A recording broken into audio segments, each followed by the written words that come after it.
Magbinisaya sa ta, kay gimingaw na ko binisaya ba? Pero ay sa Biblia gihapon na tong hisgutan. Nasuta nimo, ha? Dili ika panghimakak ang mga panghitabo karon, no? Bisa na sa dapita katalagman ang kasagaran nakitaan. Sus, kakuyaw na gyud sa kalibutan. Ligastungaw ra gyud in town ang atong mga kinabuhi. Dili gyud nato masayran unsa ang sunod nga mahitabo.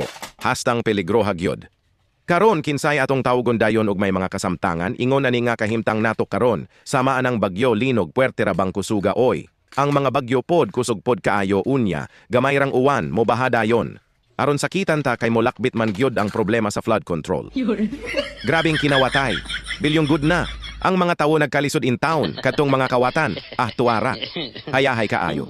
Ingon ang uban, katong nangawat, dili kuno to tawo. Unsa di ay, mga buaya man kuno to sila. Kita kong mga tawo, kita man gyud karon ang naapektuhan ani og dako. Maugaan tos taon ta ani. Ang uban, namatian pag gyud looya oy. Hinuon kanang linog, dili na kana siya binuhatan or dili na kana siya tungod sa ghost project, no? Katalagman nagyod na siya nga natural.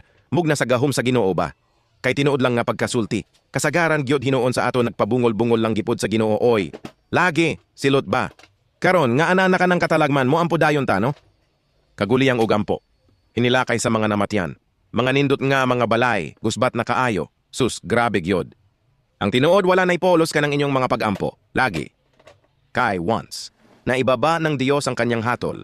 Hindi pwedeng itigil yon. So, don't pray while God is sending His punishment. Pray before it happens. Ang mga pilosopo pod, moingon, paano tayo mag-pray before it happen? Wala namang nakakaalam kung kailan maglindol. Good for you. Mayroong mas malawak na susog dyan. Ang ibig sabihin niyan, pray even if the weather is good. Pray even if you have enough. Pray even if you are full. Pray even if you are healthy. Sabi ng Bible, magsipanalangin kayong walang patid. Basahin natin. 1 Thessalonians 5:17. Pray without ceasing. Magsipanalangin kayong walang patid. Godspeed.